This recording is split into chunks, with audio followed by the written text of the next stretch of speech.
নিম্নচাপ দুর্বল হলেও রাজ্য জুড়ে বৃষ্টির পূর্বাভাস দিয়েছে আলিপুর আবহাওয়া দফতর। দক্ষিণবঙ্গে বিক্ষিপ্তভাবে সকালবেলা থেকেই বৃষ্টি শুরু হয়েছে, পাশাপাশি উত্তরবঙ্গে অতি বৃষ্টির জন্য কমলা সতর্কতা জারি করা হয়েছে। মঙ্গলবার পর্যন্ত ভারী বৃষ্টি হতে পারে উত্তরের সব জেলাতেই। রবিবার এবং সোমবার উত্তরে অতি ভারী বৃষ্টির পূর্বাভাস দিয়েছে আলিপুর আবহাওয়া দফতর।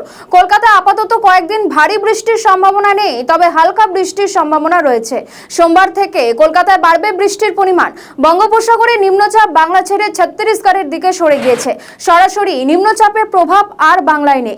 মৌসুমী অক্ষরেখা রাজস্থানের গঙ্গানগর থেকে ছত্তিশগড়ের নিম্নচাপের ওপর দিয়ে পুরী হয়ে মধ্য বঙ্গোপসাগর পর্যন্ত বিস্তৃত হয়েছে এবং আবহাওয়া দফতরের তরফ থেকে বলা হয়েছে যে আগামী সোমবার থেকে কলকাতায় বৃষ্টির পরিমাণ বাড়বে, কিন্তু এই সপ্তাহে ভারী বৃষ্টির তেমন সম্ভাবনা না থাকলেও হালকা বৃষ্টির সম্ভাবনা রয়েছে দক্ষিণবঙ্গে, কিন্তু উত্তরে কমলা সতর্কতা জারি করা হয়েছে।